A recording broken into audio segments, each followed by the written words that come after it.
This is NBK, nothing but Knicks. When Sim passed the assist, you know that it's #1 show that breaks down the game. If you can't play defense, stay out my way. Dribble the ball, come down the lane. 5 seconds on the shot clock, who gon' win us the game? You wanna hear Nick updates and trade rumors? Post-game reviews, this the place you tune in. So tell a friend just to keep the ball moving. Like the page if you feeling the movement. Every game we coming to win. Give us a sub like a player that came off the bench. This is NBK, nothing but Knicks.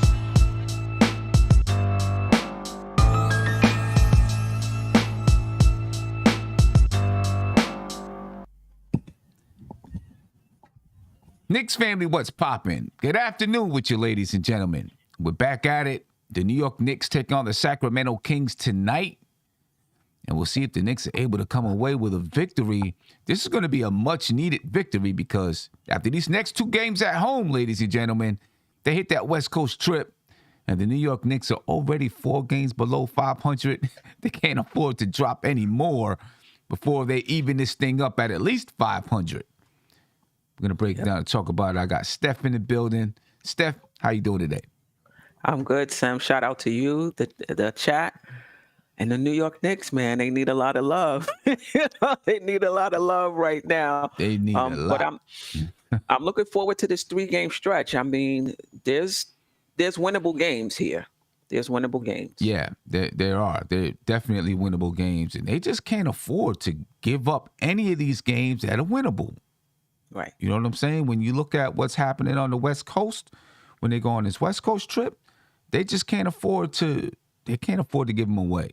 And the problem is the Knicks are playing so inconsistent that even teams like the Sacramento Kings, you can't look at them and say, you know, all you can say is that it's winnable, right? Right. You don't know what Knicks team is going to show up to play against them.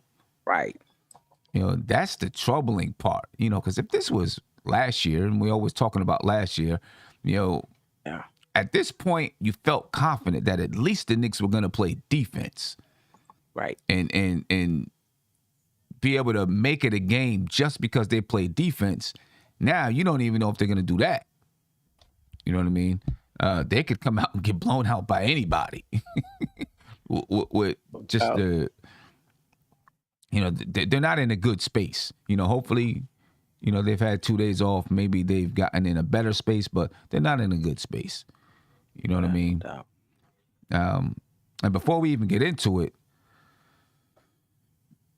overarching tonight's game is, you know, the rumors that Sacramento Kings want to make some moves and the New York Knicks want to make some moves. And so you got De'Aaron Fox and Julius Randle, the 2 prime suspects, right? That people are saying, hey, let's get these guys out of the organization and into a new organization. I don't know. Just how do you think that's going to affect this game, if at all?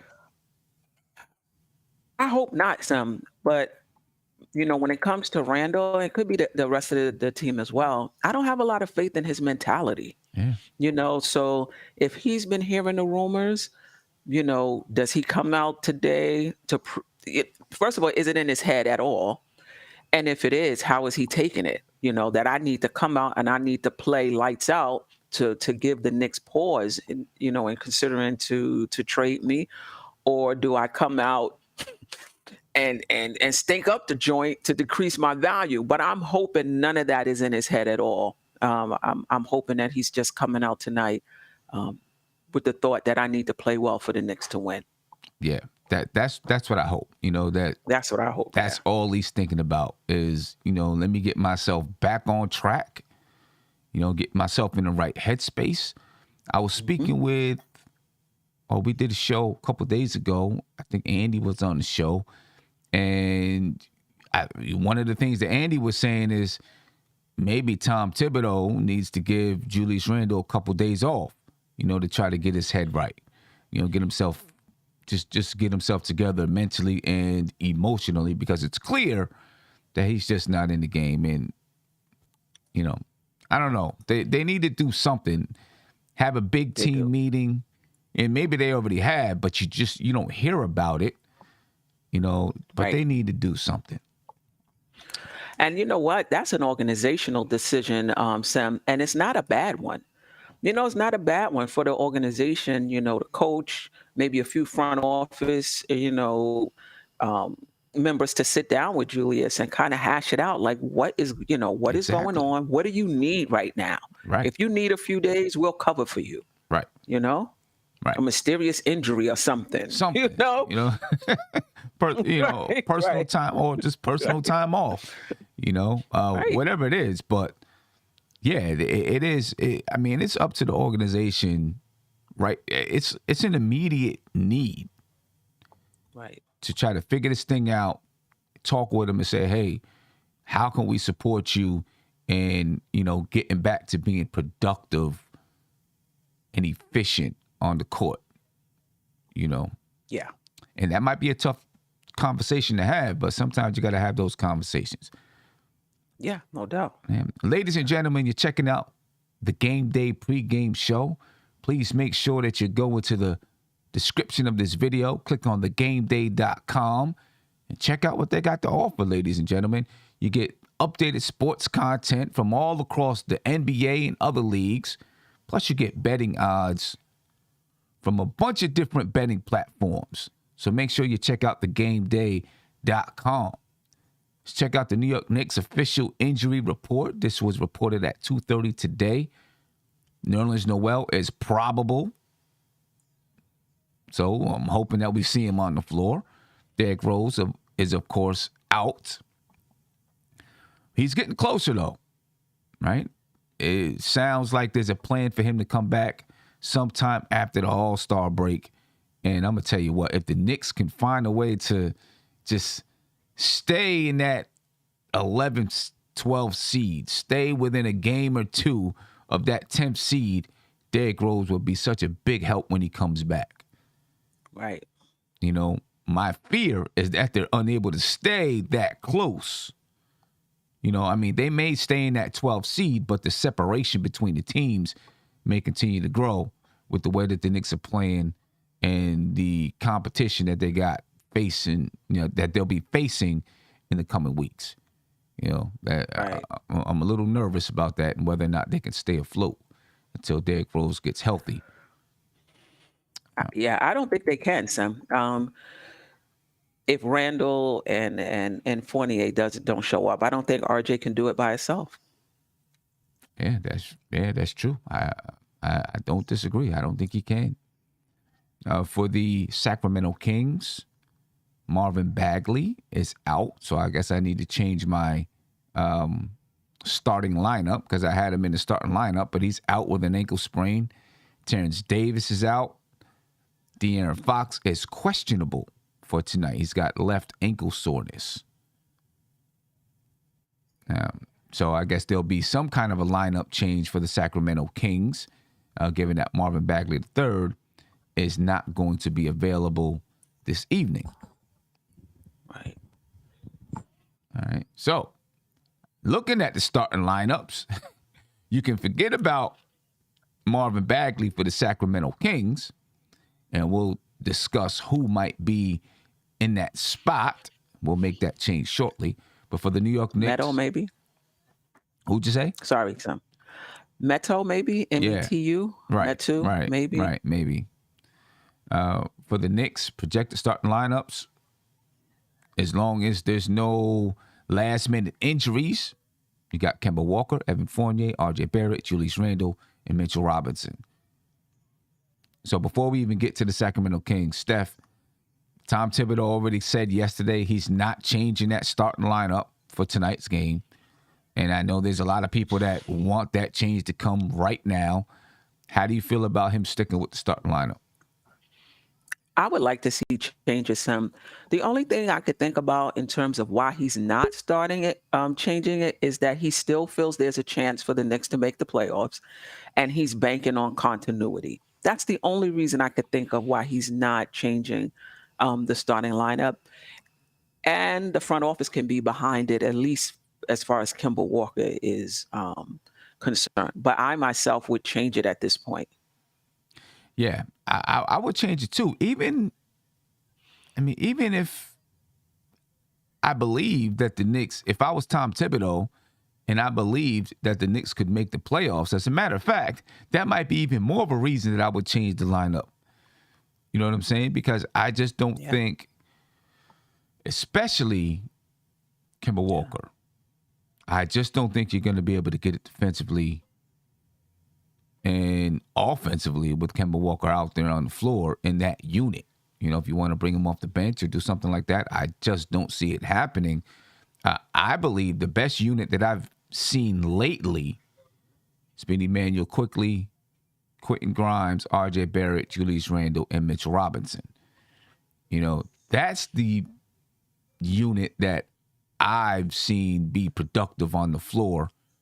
Right. Now, if you want to do a total switcheroo, you know, and just go with Quickley, Grimes, Barrett, Obi, and Mitch, I wouldn't be upset with that either. I really wouldn't. Because you still got those guys on the bench that you can bring in. Say, okay, you know what? This ain't going too well.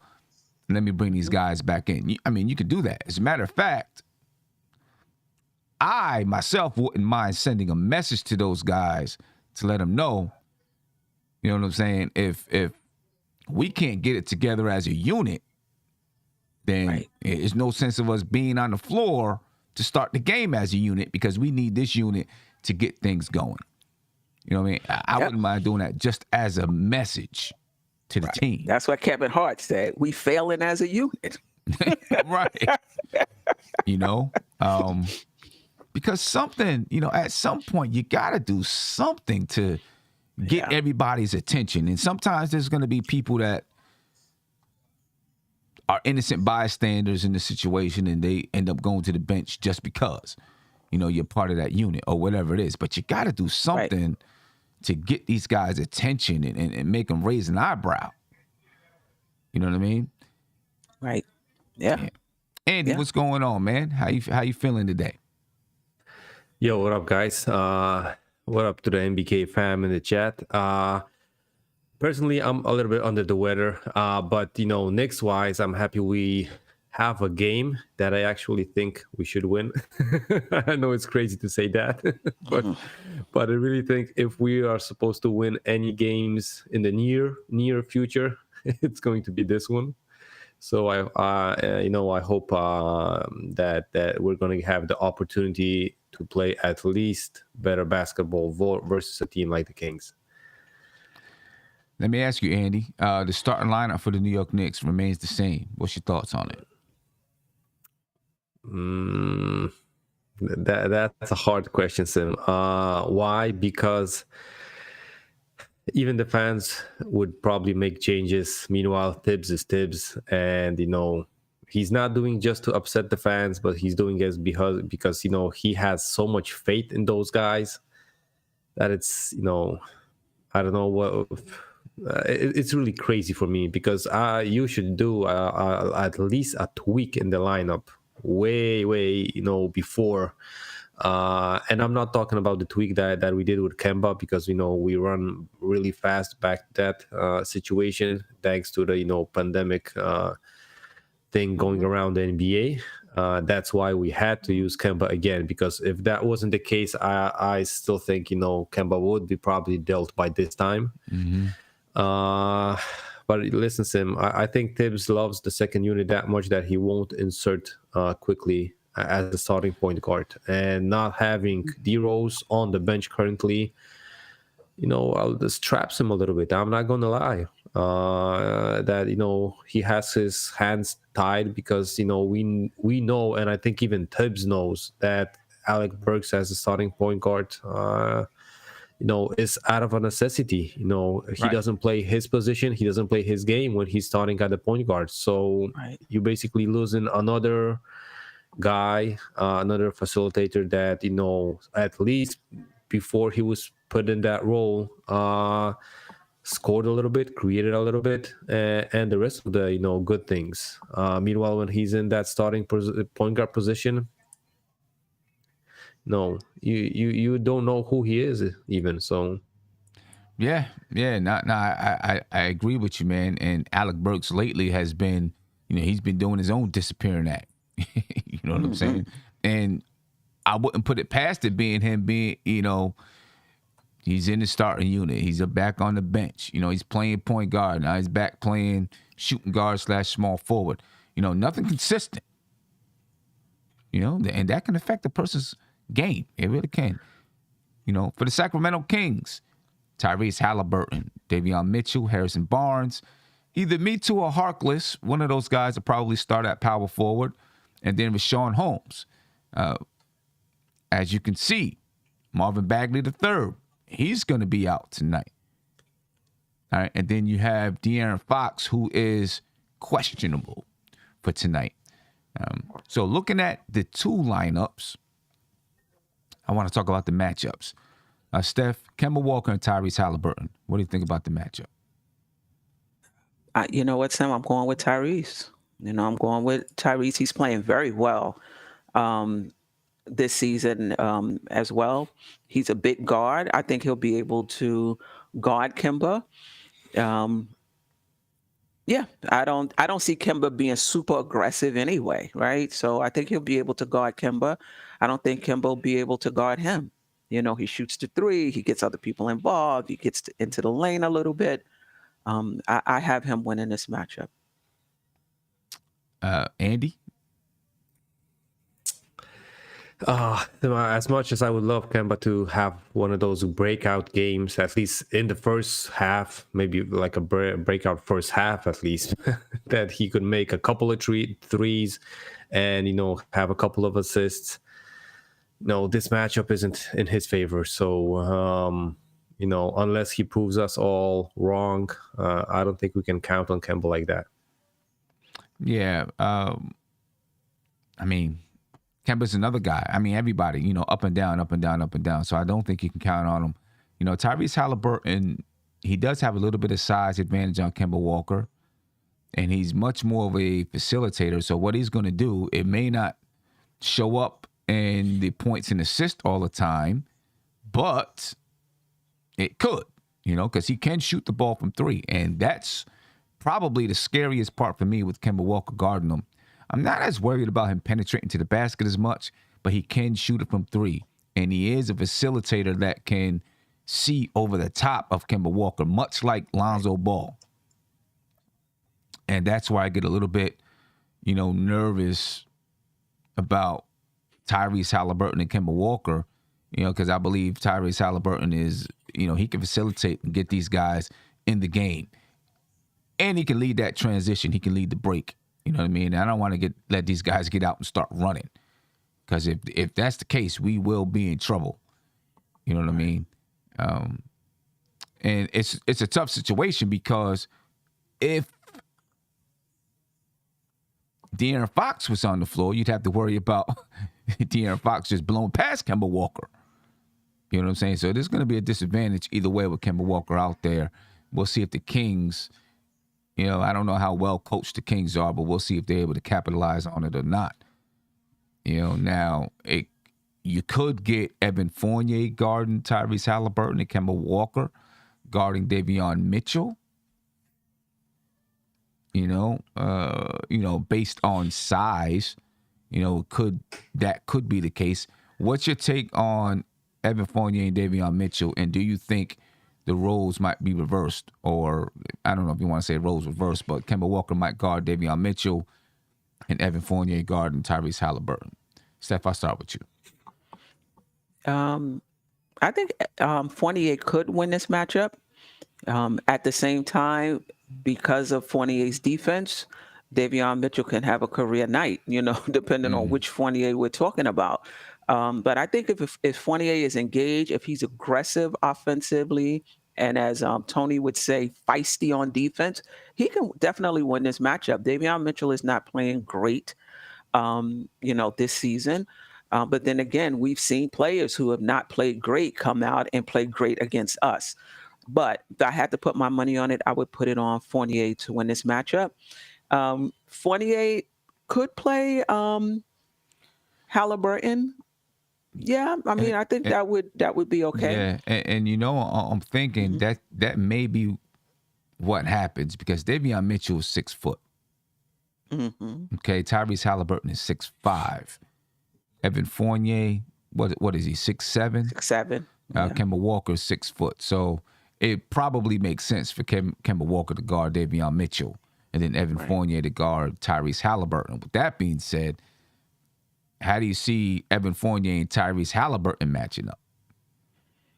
I think it's actually a better matchup with Fournier than Kemba. I think it would be a closer matchup. And again, it depends on which Fournier we're talking about. Halliburton is a bit more consistent than Fournier at this point. So, yeah. I'm going to give the edge to Fournier. Okay. The feisty, offensively aggressive Fournier. Okay. All right. Andy? Sim, I got a question here. By any chance, the Kings got green alternative, uniforms, so Fournier can have that, like nerve struck before the game starts even. Listen, I think on the offensive end, Fournier, we saw that the last couple of games, he's a little bit better, right? Not only consistency-wise, but he's also making more shots. So offensively, I wouldn't be, that much bothered. Question is, what kind of a game on the offense is Halliburton going to have?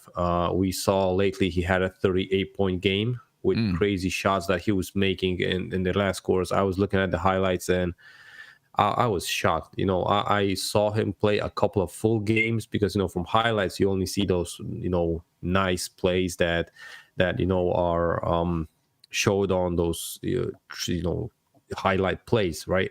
But listen, this guy is so fundamentally sound. He knows how to play. What strikes me most about Tyrese Halliburton? He looks like he already fits in the NBA pace. He knows how to, slow down the pace for the whole team, for the whole game, for both sides. Right. Defensively, offensively, that's a thing that you are looking for in vet point guards. And he's, he can do that already. So he's also a good player in that manner, right? And like you said, I think they're going to be definitely matched up because of the size. I don't see us, mismatching like, a couple of inches, between Kemba and Halliburton and Fournier and Davion Mitchell. So I think definitely these guys are going to be matched up versus each other. Yeah. And Tyrese Halliburton so far this season is averaging 14 points and 7 assists a game. Yep. And he's shooting the ball well from the field because he's a smart guy, right? He doesn't take bad shots. He may have been taking bad shots that game because he was on fire or whatever, you know what I mean? But normally he doesn't take bad shots. He shoots 46.7% from the field and 42.5% from the three-point line. Davion Mitchell, on the other hand, he's averaging 9 points per game, but he's still shooting 43% from the three-point line. Wow. Yeah, so you got guys that can shoot the basketball. And like I said a couple of days ago, I really feel like teams are coming into or playing the Knicks and working it into their game plan to attack the three-point line. You know what I'm saying? Actually, you know what? Sorry about that. I had wrong numbers. He's shooting 31% from three. Yeah, I don't want to scare anybody if we don't have to. He's shooting 31% from three, 39% from the field, and 31% from three. I must have been looking at Tyrese Halliburton. I don't want to scare anybody. So, yeah. So, Kemba Walker matching up with Davion Mitchell, it's probably going to be the best move. Then you got your next matchup, R.J. Barrett and Harrison Barnes. Me, I'm giving this to R.J. Barrett all day. I think he should win this matchup all day long. Although Harrison Barnes, he's a vet in the league. He's been around a while. He knows how to play basketball. At this point in their careers, I just believe that R.J. Barrett is the better player.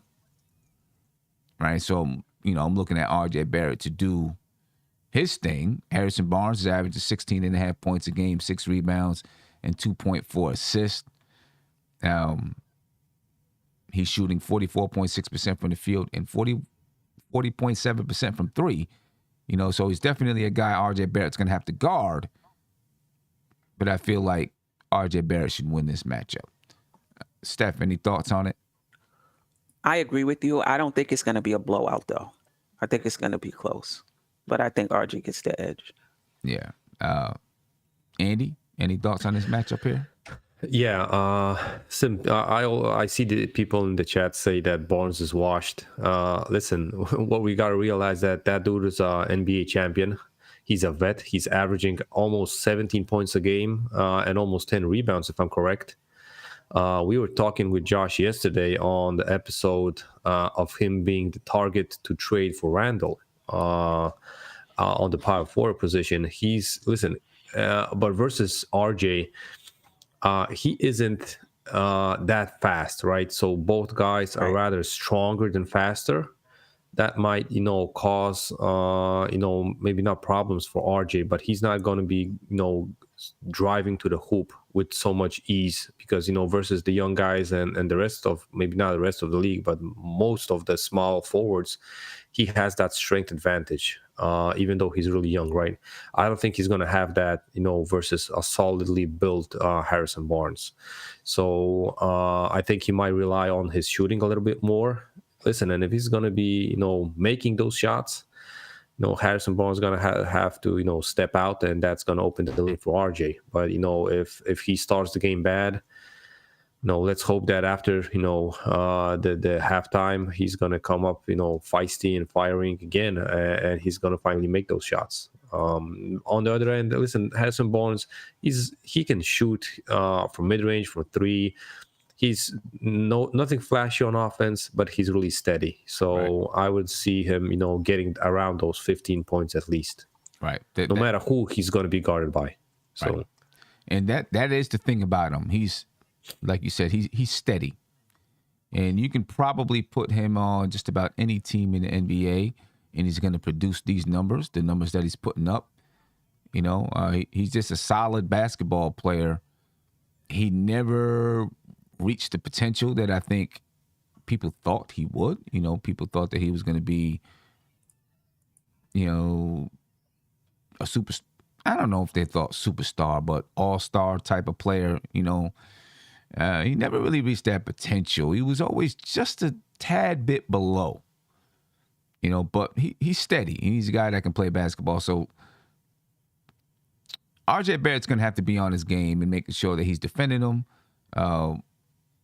well, not giving up backdoor cuts, be willing to handle him in the post a little bit, watch the mid-range jump shot, because he can do just about anything. So, RJ Barrett's going to have to be on his game. I think the big question tonight, though, is going to be Julius Randle, right? Who shows up? You know what I mean? He's not going to be facing Marvin Bagley. He's going to face either Metu or Mo Harkless or somebody else. Which Julius Randle shows up? Steph, what's your take on this matchup here? Julius Randle and whoever is going to play power forward for the Sacramento Kings. And, they might even have Barnes at some point as well. Mm-hmm. I always want to say Randle. And with Metu and Harkless, I am going to say Randle. But I would not be surprised if he loses, because he's on what I like to call a self-check. Like, he's checking himself, Mm-hmm. Randle cannot take 9-10 shots. I remember early in the season when he did that and we won, people was like, oh, he doesn't need to take a lot of shots for the Knicks to win. Yeah, he does. He does. The Knicks should not have the problems they're having scoring. They're having the problems they're having scoring. Sometimes it's because of inefficiency, but for Randle, he's not taking enough shots. 5 shots, 9 shots, 10 shots. With the inefficiency, you're talking about 4, 5, 6, 7 points. He has to get those shots up. They need to be good shots. If he's shooting the ball, giving himself an opportunity, even if it's inefficient, he wins the matchup. If he wants to come out and be that passing Harlem Globetrotter Randle that's just passing the ball around, not looking to score, he's going to lose the matchup. I don't care who it is. Yeah, that's true. That's very true. And when you look at the guys who's going to go up against tonight, Julius Randle should be able to bulldoze his way to the basket. And I don't think Sacramento is the type of team like Miami that's going to have all of these defensive schemes to shut down Julius Randle. They don't have the personnel to do it. They don't have the basketball IQ to do it, in my opinion. Randle should be able to have a good night tonight, and it'll be much needed for the team and for his psyche. But his psyche is the question. Will his psyche keep him from having that type of night tonight? Andy, will it? Or does he come out of his funk? I don't know. Maybe he went, away for. We're playing at home, right? We're playing at home. Yes. Yeah. Sim, I'm gonna tell you what. I don't care how much points he scores. I really don't. I just want him to play with energy and aggressiveness, and I'm gonna be fine with that. If he takes 10 shots, I would love him to take at least 15 shots, right? Because if he's gonna be taking 7, 9 shots, it's like Steph said, he won't score more points than he's taking shots, because he's not that kind of an efficient basketball player currently. And with the offense that we have, under Tibbs, I don't think that's going to be possible for him. But if he's going to be playing aggressively and with effort, I think he might get us at least that, 15, maybe 20 points. And I'm going to be good with that. And listen, I would love for him to take good shots, open ones, not barrel into guys. He might have the strength advantage, but, it's not like he has an open jumper and he's going to pass it up just to barrel into the paint and, agree. Run and try to play, bowling in the alley and just run to those guys.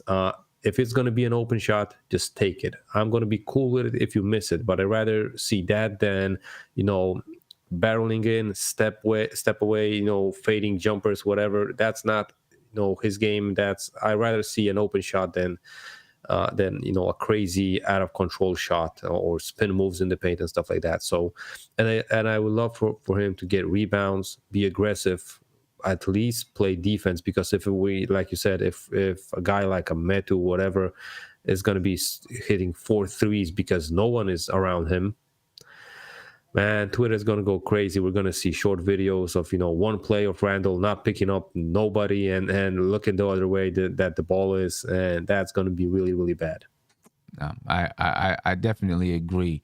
The reason why I want him to be aggressive offensively, though, is because it helps everyone else to get into the flow. You know what I mean? I don't want to say get into the flow, but it helps to anchor the offense, attract the defense, bring the defense in. But again, I don't want him taking bad, crazy, wild shots either. You know what I mean? I want him to be under control, take what's given to him, but don't be afraid to take what's given to him, because he hasn't. Right. There's been times when he's had wide open step-in jump shots and he's not pulling it. He's looking to get it out of his hands, get it to somebody else. I just want Julius Randle to be efficient, make a decision when he's out there on the floor. Don't be afraid to make a quick decision. If I'm Tom Thibodeau, I think I'm going to try to find ways to get Julius Randle going to the basket, catching the ball on the move instead of, just pounding it, right? Catching it in the post and pounding it. Get him going to the basket on the move, maybe you get a couple of easy layups. Maybe he gets fouled and goes to the foul line and hopefully knocks down his free throws. Right? But a way to get him going without just, here, take the basketball, we're going to clear out and let you try to go. A way to get him moving. It's a difficult situation. I think he should win his matchup tonight. But you just can't tell with Julius Randle. And then Mitchell Robinson and Rashawn Holmes. I think that should be a fun battle to watch. 2 similar type of centers. Steph, thoughts on that matchup? I'll give the edge to Mitchell. Robinson. But I don't know if we've noticed, he's been up and down these past, week or so. He'll have the 17, 15, and 1 or whatever it is. But in between, there's been a few 10, 6, and no blocks, as well. So right when we think he's turning the corner to be that double guy every night, he's had some so-so games himself. Um, but if he's strong, he's playing really strong, and like he has in those games when he's played well, I think he should win. Holmes is no slouch, though. No. He's definitely no slouch. He'll be on those offensive boards, as well. Yeah. Andy? Yeah, I was gonna say both guys, crash the boards. So this is gonna be a battle of the guys in the paint, mostly for rebounds. I think Holmes is more, when he gets the rebound, he's not always looking to score. He sometimes passes it out. Meanwhile, Mitch, he thinks that if he gets that rebound, that's his. So whatever, he's going to miss that dunk, but he's going to try that dunk. So I didn't see him. I don't think this season he passed one time from that offensive rebound. No. So yeah, but I really feel that that's also good, because if he is going to turn down those shots, that's that's going to be another big man that's turning shots down, and they're really close to the hoop. So that might affect the whole team, like you said, Sim. Who's going to have the advantage? And I think that I'm gonna say Holmes. He was out pretty much most of this season. That's why I feel that he has that more energy, more hunger in him to play. So I'm gonna give that advantage to Holmes, and I think he's better built, right? Maybe like physique wise, he's a little bit smaller, but he filled out his body way better than Mitch. So yeah, Rashawn Holmes, he's 6'10", 235. He's averaging 12.2 points per game, 8.1 rebounds per game. Rashawn Holmes. So, and 1.1 block per game for Rashawn. We'll see what this matchup is like. And now let's talk about the bench a little bit. I think the Kings bench, it obviously gets stronger if De'Aaron Fox does play tonight, right? Because then you're probably bringing Davion Mitchell off the bench. If Marvin Bagley is going to be out, right? So that means that, someone is coming off the bench to, start for Marvin Bagley. It's going to weaken their bench. The New York Knicks, you got Emmanuel Quickly, you got Obi Toppin. Nerlens Noel should be playing tonight on the bench. Quentin Grimes. I'm giving the edge to the Knicks, the bench edge to the Knicks. Yeah. I just don't think they have a strong enough bench. So I think the Knicks bench should do work tonight. Your thoughts, Steph? I agree with that. Burks is back on the bench, right? Burks is back on the bench. I forgot all about it. Yeah. Burks back on the bench. You forgot about Cam. I didn't forget about Cam, but we already know the situation. Tom ain't putting him in. Right. I do think the Knicks bench should win this matchup for sure. It shouldn't be close. Yeah, it shouldn't be close at all. Andy? Yeah, I'm with you guys. It shouldn't be close. And this is one of these games that I actually feel, Sim, that we might see Burks' minutes, getting, a little bit cut, maybe, because I don't see Tibbs putting Burks out of the rotation fully for Cam.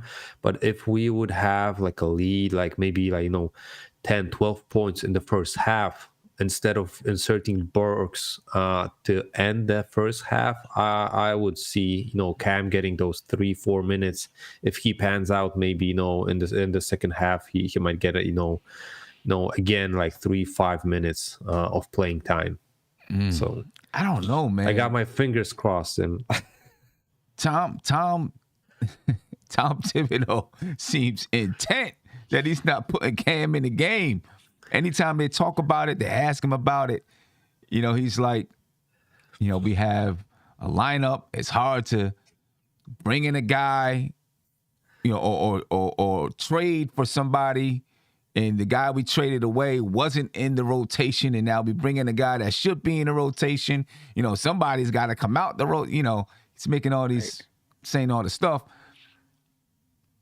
Doesn't sound like he plans on giving Cam Reddish any playing time unless there's a blowout, until one of these guys are moved. And I think, in my opinion, and Cam may have to be patient and wait just a couple more weeks. But I think after the trade deadline, if the Knicks weren't able to make a move and include Kemba, I think Kemba's going to get waived. And I think there may be another player that gets waived. I don't think it's going to be Fournier, maybe Burks or something like that, to make room for Cam Reddish. You don't trade a first-round draft pick. Although it was highly protected through Charlotte and it wasn't your own, you still don't trade it if you're not going to play the guy. You know what I'm saying? Right. So I think if there aren't any trades, then the Knicks will probably buy out Kemba, maybe somebody else, to make room for Cam Reddish to play. But I think he's going to have to be patient, And I think Tom Thibodeau slipped up a little bit the other day when he was asked about Cam, and he said, listen, we had this discussion talking about the front office and probably Cam Reddish and his agent. And I think that discussion is probably like, look, you're going to have to come in, be patient, take a couple of weeks, learn the playbook, make sure your ankle is healthy.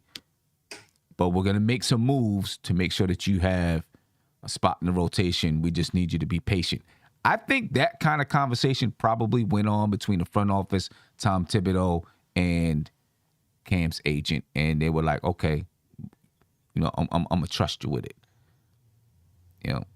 So I think we just got to be patient after the All-Star, after the trade deadline, which is, a week and a half away. You'll probably see Cam Reddish on the floor unless somebody gets injured or something like that. Right. Yeah, so we'll see. I want to see him. I want to see what he can do. I've seen him in college and, of course, seen him with Atlanta a little bit, but I'm talking about with the New York Knicks. I want to see what he can do as well. Ladies and gentlemen, this is the Game Day pregame show. Please make sure you check out the link that's in the description of this video and get all of your up-to-date sports content and betting odds from thegameday.com. Checking out your season stats for these two teams. The Knicks are averaging 103.8 points per game, 45 rebounds, 21.2 assists, just about 7 steals, 5 blocks. Still a team that's not turning over the ball a lot. Some nights, but not a lot. 12.7 turnovers per game for the Knicks. They shoot 43.6% from the field, 35.7% from the three-point line, and 74.6% from the free throw line. For the Sacramento Kings, they average 109.5 points per game, 44 rebounds, 23 assists, 7 steals, just about 5 blocks. They take care of the ball as well, 13.3 turnovers per game. They shoot 45% from the field, 34% from three, and 75.7% from the free throw line. I would like to add, though, that this is a team that I believe can run. Maybe if they don't have De'Aaron Fox, they're not as fast, right? But I still believe this is a team that can run. And I don't want the Knicks to – the Knicks got to play transition defense. Let's put it like that. They got to get back. They can't let these guys get out and get loose because we're going to be in trouble. Our second unit can maybe run with them a little bit, but our first unit ain't running with anybody. No. What's your any thoughts from these numbers here, Steph? How similar they are in a lot of respects: steals, blocks, turnovers, field goal percentage, three-point percentage, free throws, rebounded, not that far off. So, though they score more points than us, and it would be interesting, like you said, to see how many fast break transition points they get, I'm pretty sure it's more. It's more than us, because I think we're like 29th or 30th in pace. But that's what stands out. That a lot of those stats we're pretty even in. Pretty even. Yeah, yeah. And the reason why they're scoring more points is because they shoot better from the field. They shoot 45% from the field. Although they don't shoot as well from three, they shoot a little bit better from the field. Andy, any thoughts on these stats? And I'm gonna get to this phone call here. Yes, maybe not perfectly on the stats thing, but the pace thing. I think the Knicks can't fall into that fast pace game that the Kings are playing. Like you said, if Fox is not going to be there, it's probably going to be more the Knicks pace. But I really think that when Fox was on the court, you could also catch the Kings off guard, and that fast-paced game, they had more turnovers because that offense wasn't set up that perfectly. So if you slow down the pace, they're going to have problem probably in half-court offense. So like you said, transition defense is going to be key to this game probably. Yeah. And the Sacramento Kings, ladies and gentlemen, are currently 8th in the league in pace. Wow. Yep, 8th in pace, and the New York Knicks are last, dead last in pace in the NBA. Right. Dead last. Right. Let me get to a phone call here. Caller, you're live. Tell me your name and where you're from, please. Wow. Sim, how's it going? Panel, how's it going? This is Reg out the BX. Reg, what's going on with you, man? Nothing much, brother. How's it going, Queen? How's it going, Angie? What up? I'm good. All I'm right. good. Good.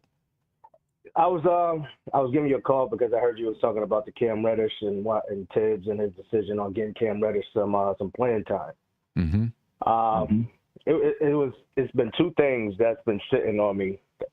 To be honest with you, I haven't really been watching a lot of Knicks games because mentally they just got me in a place right now where I can't do it to myself. I can't do it to the family around me because I'm screaming. I'm going crazy. Everybody bugging out at the house like, man, you got to go somewhere with that because they bug. But what I've always noticed is that I think Tibbs and the front office, I don't think they're on the same page. As we all know, Tibbs came in here with the intentions of trying to turn us into a perennial playoff team. Right. But we all thought that we all looked at it like we was all on the same page. If you watch basketball, Tibbs was going to take these multiple draft choices. He was going to trade them. Tibbs was going to take the young players. They were going to trade them. They was going to try to get vets in here. They were going to try to do everything they needed to do to win. But then we started to see they started to make picks and keep young players and add young players, and I think Tibbs is starting to get a little aggravated because he's not seeing them come through with what he needs to win. I think he's looking at it like, man, where are these vets? Where are these players that's going to be able to be able to help winning? We can't win with the Cam Reddish move. We can't win with a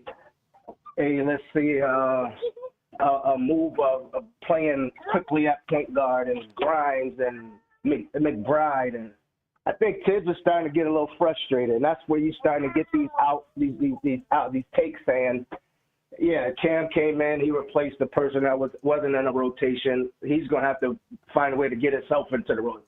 That's a response that I would give if I'm getting aggravated. You know what I'm saying? It's not something that you would want to give to a new kid coming in and you're trying to motivate him and keep him motivated. It's like, why y'all bringing me Cam Reddish? We need players. Another thing I was looking at also was like with Julius, everybody's like, man, trade Julius, get rid of Julius. I think Julius is just really getting tired of the fans in New York in general. He went through it all his first year. He struggled. He looked horrible. He came back. He looked good. But that's because Tibbs was on him. And Tibbs was probably convincing him, like, man, you put this work in, we're going to be able to turn this whole thing around. He did that, and then he comes back the next year, and he got people in his wife's inbox. He got people disrespecting him, happy he got COVID. I think Julius just starting to check out just off the level of he feel like, man, he's just disrespected. He's been looking like average. he's been giving you 20 and 10, but he's not looking like a star. But I think, like, after that situation where it started to get personal for him, I think he starts to take it personal, and I don't think he know how to balance it with his personal situation and with being a professional NBA player. So I'm looking at it like, man, Tibbs got to pretty much get a stranglehold on the front office and on Julius so that everybody on the same page, or this year is just a wash right now. Yeah. What you think, Sam? Now, 100%. You know, he Tibbs has got to figure out. He's got a lot to figure out. You know, number one being, you know, Julius Randle and how to help Julius Randle. That's the one thing with Tibbs, and I like Tom Thibodeau as a coach. But I don't think he provides, when his players are struggling, I don't see him provide them with the proper support besides, you know, supporting them in the media. When I say proper support, I mean, you know, if a player has been, you know, one of your starters that normally scores 15 a game has only been scoring 7 points a game for the last 5 games, well, let's set up some things that's going to get this guy the ball in an advantageous position instead of just coming out and just doing, here's our offense, this is what we do. You know, I don't see him finding ways to help these guys out of situations. You know what I mean? And I feel like that's a downfall of his, because sometimes your players need that kind of support. They need somebody to design something that's going to help them get an easy shot. You know what I'm saying? Let me ask you this. Compare this situation to Jimmy Butler walking into the practice facility and going crazy and then leaving. I think Tibbs never took a hold of that situation, and he just allowed the whole situation to drown. That's true. And that's why he wound up out of Minnesota. So I'm looking at Randle and his situation with the fans, his situation with his play and his team, and I'm like, Tibbs is like watching this drown, and he's not throwing a life jacket to save the situation, fix the situation. I love Tibbs, but it's just certain things, like you said, he'll stay within his normal routine. He won't break out of it, and he doesn't show no restraint to change. And that's what's going to mess up the whole situation with the Knicks, because he let Jimmy Butler drown out there in Minnesota. Yeah, and he's about to let Randle do the same thing here in New York. And he is, and he's not helping by one, like I was just saying, trying to find some ways to, you know, get him involved in a different way. Not the same, and because he's involved, right? He's going to touch the basketball, but something different out there than just throwing him in a post and giving him the ball in that area. And then I don't think he helps him when he's not playing well and he's still keeping him out there the entire first quarter or the entire third quarter. We always agreed on that. Right? He's not doing nothing to help that situation at all. Yeah, he's not. You can't expect him to be a beast in the fourth if he done played 12 straight minutes in the first. He's going to be exhausted by the end of the third quarter. He's spent. Exactly. And it's not helping Randle, because what people see, what the fans see, is Randle's now tired, right? Randle's not playing well. Randle's at it again, and I think that there's a limit to the amount of minutes you can play Randle at one time. You got to distribute those minutes better. And Tibbs ain't helping. I'm not going to, I do like him as a coach, but I don't think he's helping right now. I ain't going to lie to you. I don't. I agree. But hey, Reg, I appreciate your time, man. Appreciate your call. I appreciate the call. I appreciate you taking the call. Yeah, Take no care, doubt. everybody. Have a good Stay one. safe, stay healthy. Same here. Appreciate it. Yeah, Andy, I don't know. I don't think Tibbs is helping like that. Yeah, definitely, Sim. And it's like you said, maybe play him in shorter spans. He's playing him almost the fourth quarter, like fully. And, and he's like 12 minutes. And listen, maybe at the beginning, if you have to, listen, okay, that first quarter, okay. But later on in the game, he's like still playing him like 8-minute spans, 10-minute spans. Right. And that's why he's getting almost 40 minutes out of the 48. So that's, a little bit too much. And it's like you said, if the Tibbs always had problems with in-game adjustments, right? So if he sees that they're throwing the double team from basically the tip-off, right? Mm-hmm. he should have, a tweak to the offense. Like, we're going to start a cut, or we're going to start to, do this and see if this is going to, work. How the defense is going to react on that, right?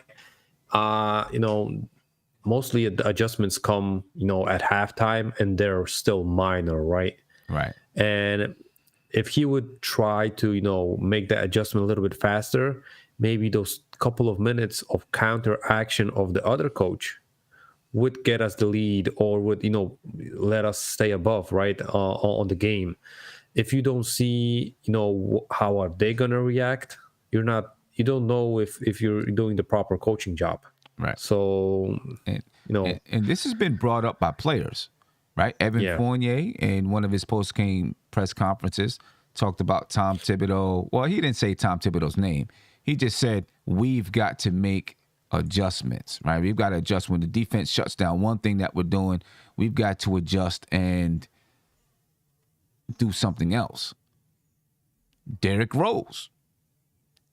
I was just reading an article last night where Derrick Rose, and I didn't see the press conference yet, but he said that his advice is that we've got to make adjustments in game and not wait to do it game to game. Right. Right. These are the players telling Tom Thibodeau, we need these in-game adjustments. We don't have the players with the knowledge to make the in-game adjustments ourselves. We need you to make those in-game adjustments for us. And I know as a coach, it's very hard to do in-game adjustments. When you're on the sideline, dancing up and down the sideline and yelling out this and yelling at that, it's hard to see the game. You've got to have good assistants that can make those adjustments. That's why I think another one of the reasons why I think Mike Woodson is so missed, because he was able to see the game from a head coach's perspective, but from the bench in a more relaxed atmosphere. When you're the head coach, you bugging out. You know what I'm saying? You're bugging out. You're looking at all the little finer, details of how a person's feet are positioned, or someone let them go back door. Like, the overall strategy, it's hard for you to focus on that. Your assistant coaches, you got to have good assistant coaches that can, say, hey, let's tweak this, let's tweak that. Some head coaches, I'm sure, are able to, be in the game and really, manage the overall game as well as make adjustments and those things. But not every head coach can. It doesn't seem like Tom Thibodeau could do that. Steph, I know you was about to say something. Oh, I agree with you, Sam. And we saw that last year, even though we was winning, right? We saw that in terms of in-game adjustments from Tibbs, and even in the Atlanta series from game to game. So this is just who he is. This is what I will say, and I'll talk more about it on the Queen's Court. I do agree with you. Tibbs is not helping himself. There are certain things he can do within a game to give the Knicks a better chance to win. Keeping a hot player in a little longer, pulling the starters a little sooner. He could definitely do that, and we may be able to pull out a game or two. But in the overall scheme of things, I'm not sure that takes us from the 12th seed to the 8th, or from the, into the playoffs. But it's still something we should do. Don't get me wrong. It's still something we should do to give ourselves the best chance of winning. Right. Andy? Yes, you mentioned Fournier's interview. I don't know if you guys noticed that the last game, at least I noticed it, that the offense looked really, really, different. And I'm not saying that it was totally a thing, but listen, Fournier, he scored off the dribble, and he had like 5 or even 6 shots from almost the paint, and I was like, why doesn't he do it every game, right? But as he mentioned in the interview, that they made this kind of adjustment, this game. But the last 20 games, he barely scored off the dribble. So that means not that he doesn't know how to do it. That probably is the scheme that he doesn't cut. He plays, or he drives like once or twice a game. That might be that's why Fournier was, like taking jabs at maybe not the players, that the whole team, because he didn't, point one single person out. But I think that he maybe notices it, but he's not that kind of leader or player stature that he's gonna like you said, do it himself and see how's going to be the outcome of that tweak on the flow. So that's why I think D Rose would be the perfect guy to do something like that just take the decision on himself and do this or that, even though Tibbs is going to be saying like, listen, we got to do this, and he's just going to do the totally opposite thing if he sees that there's an opening right there. And Tibbs is, offense doesn't require, a cross-court pass or a drive and pass, whatever. So that might be also the thing. Yeah. I mean, I'll push back just a little bit on that, Andy. When you got the ball in your hand, you there's that opportunity to drive the ball, if it's there. I've never understood that. And the second thing is Tibbs always says read the defense. So if you got the ball in your hand and that opportunity is there, you could take it. I mean, and just live with it. IQ lives with it. Like you said, Rose lives with it. Fournier has to live with it. Steph, Be I'm aggressive. I understand, and I'm cool with your stand on this. But I don't know if you noticed that Tibbs always wants two guys getting fast, back on transition defense. If Fournier is on top and he drives from on top, there's only one guy left there. And when just notice when there's a fast break point and they have like a 3-on-1, there's immediately timeout after that. And he yells at them that there wasn't two guys back. So, Fournier probably is like, listen, I'm going to drive. I might make the hoop, but if they're going to have a 3-1 advantage, Tibbs is going to call timeout and, curse us out everyone. So, but that's but that's where people got to have floor balance. Right. That's see him drive, and the next person should go back. Exactly. But listen, but when the offense is like, he has those guys in the corners and they don't go up, when someone drives from the top. That's the problem, and that's when they have the advantage on the offensive end, versus us. But it might be only me. Listen, I'm not blaming the guys in the corners because that's their. Listen, if someone is driving or cutting from the top, they gotta go out of there because you can't have four guys on the end line, right? Because that's plainly stupid. Right. So, I mean, the thing is, if you're driving to the basket, you're only driving towards one corner, right? You either drive left or right. So if you drive right, you got a guy in the right corner. The guy in the left corner, get out of there, right? Yeah, the guy in the left corner need to be rotating back up to the top of the key, right? Or if you have a guy on the wing, that guy's rotating up to the top, and then the corner's rotating up to take that spot, so that you have floor balance. But this is another example of how the Knicks don't execute well, and however Tom Thibodeau teaches the schemes. I'll give you another example of how, well, I don't know if this is an example of how Knicks don't execute well, but even on the defensive side, I don't think Tom Thibodeau likes to have players help from the short corner, right? Yeah. If there's a player in the short corner and somebody drives from the wing or the top of the key, you'll see that player doesn't help over, because they're afraid to give up that short corner three because it's the shortest three on the court, right? And so then a lot of times those guys will get lane, an open lane to the basket. When we do help from that short corner, we don't execute good enough to get back out. Those corners giving us problems. I don't know those corners are giving us problems. The Thrive Fantasy. Well, there's not the matchup to watch. I didn't do a matchup to watch today. I have the player to watch. The Thrive Fantasy player to watch is RJ Barrett. All right, his over-under is 24.5 points / rebounds. I think he should go over tonight versus the Sacramento Kings. They play a faster pace, might make the Knicks play a faster pace. That's going to be more shots to go around. And, he's not playing a team that has the type of defense as Miami or Milwaukee. So I think he should easily go over 24.5 points rebounds. And I did put a poll in the chat. You guys can let me know what you think. Is he going to go over or under? Currently, that poll says 128 votes. 65% of the people say over, 36% say under. All right, R.J. Barrett, over the last 15 games, he's the leading scorer for the Knicks over the last 15 games, averaging 22.8 points per game, 6.2 rebounds, 3.3 assists, shooting 45% from the field and 40% from three. Only shooting 60% from the free throw line, but, you know, he's playing good basketball. R.J. Barrett is, ladies and gentlemen. So he is the Thrive Fantasy player to watch.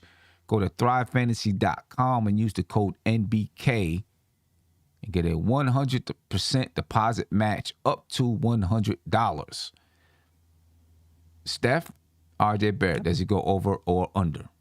Over. He's playing very well. I would be surprised if he went under. Even with the funky free throw shooting, he should still cover this. Yeah.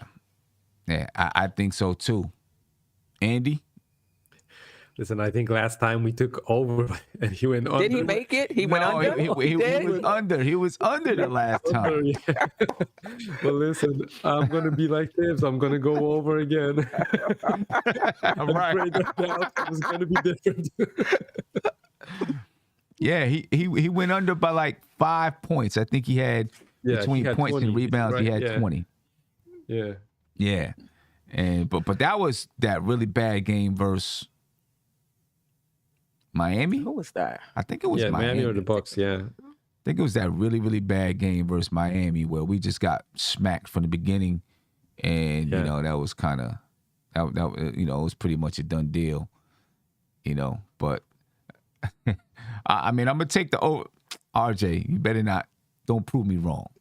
If he hit the foul shots, he make it, son. If he hits his foul shots. And this is the crazy thing. Over these 15 games, I don't know what his foul shot attempts are. Right? But he's averaging 23 points a game, basically, over the last 15 games. And he's only shooting 66% from the free throw line. Imagine if he was shooting 80%. Yeah, but Sim, you know what's the funny thing? He had a game, he was like 7 out of 9. And the next game, he was like 2 for 10. Yeah. And I was like, listen, come on, man. Just make 5 out of 10. And I'm going to be sure that you're going to make 5 out of 10, not like 2 out of 10 and then 7 out of 9. Right. So it's crazy. I don't know what it is. But ladies and gentlemen, that's the Thrive Fantasy player to watch. Keys to the game, you know, very similar to what I had against the Milwaukee Bucks. Start the game strong. Play with desperation, because we need, in that Milwaukee game, not once did I feel like the Knicks were desperate to win that game. They were just kind of out there. You know what I mean? And you know, they kept the game a little close for the most part through 3 quarters, but they were just kind of out there. I never felt like they had the proper energy in that game. I never felt like that they felt like they could win. You know, they were just like, you know, waiting for the ball to drop. You know, the energy just wasn't there. Execution, we were talking about that earlier. You know, the Knicks executing correctly. You know, it's been, there hasn't been a lot of great execution so far this season. You know, this is a team that you should be able to execute against. So I need to see him come out there and execute. Transition defense. This team plays with pace. You know, number 8 in the league in pace. The Knicks are 30. Okay, we've got to make sure that we're getting back in transition defense. We're moving on the in the half court. You know what I mean? We're sliding our feet. We're closing out. We're doing the things that we're supposed to do. But transition defense got to be a key for us. You know, if we can play a little bit of pace ourselves. You know, and I don't mean just running up and down the floor, shooting it up. Meaning, you know, don't let the ball stick. Don't let it over dribble. You know, let it pop. Let it move, and then get somebody flying to the basket. And then, of course, make our free throws.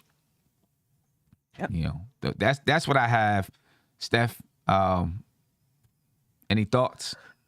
Yeah, at first I was thinking play with desperation for 48 minutes, but then when I saw those free throws, I think you have to hit your free throws if you want to win. I think about that. Was it the Cleveland game? Had we hit a few free throws, we win that game. We win the game.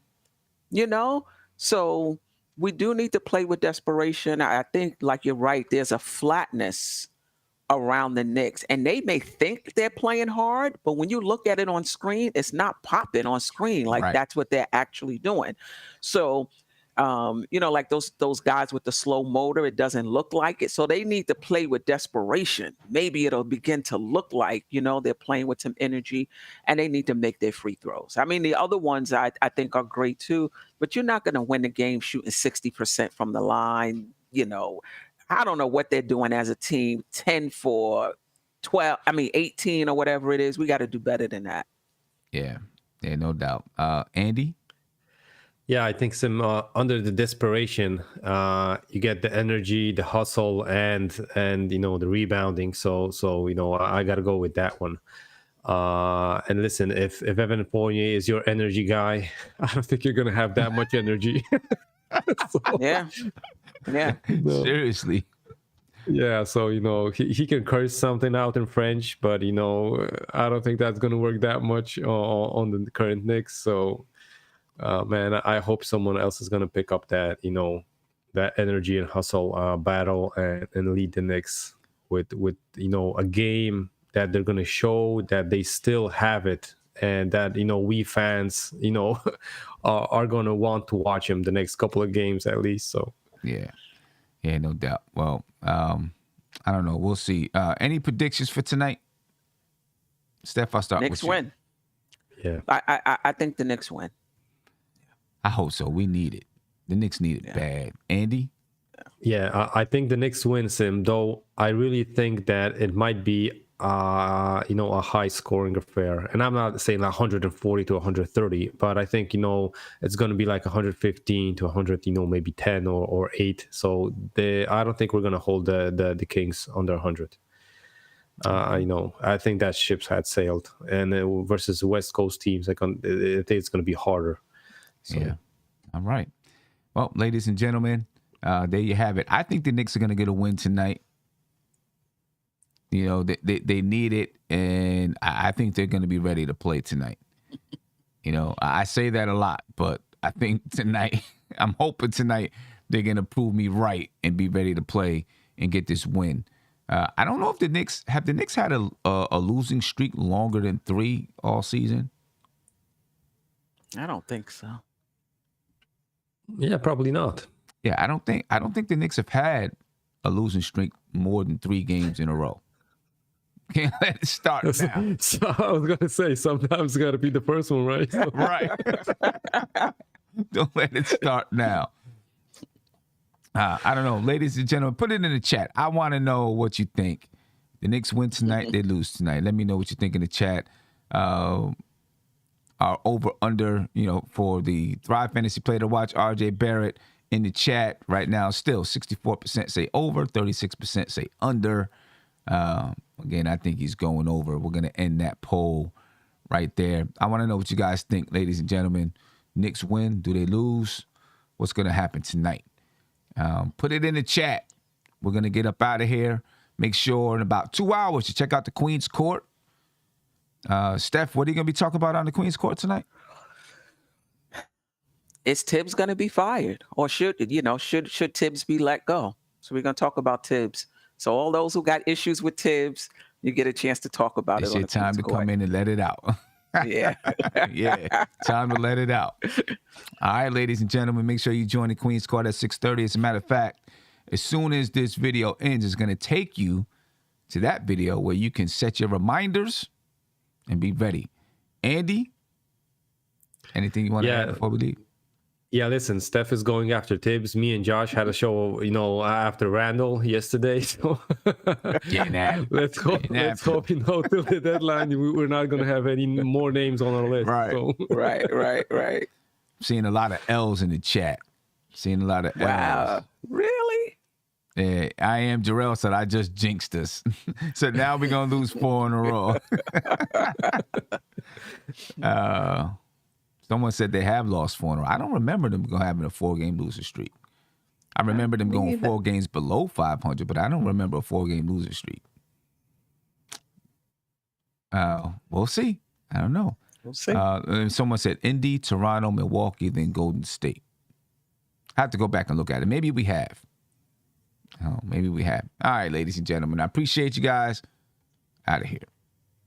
This is NBK, nothing but Knicks. When Sim passed the assist, you know that it's #1 show that breaks down the game. If you can't play defense, stay out my way. Dribble the ball, come down the lane. 5 seconds on the shot clock, who gon' win us the game?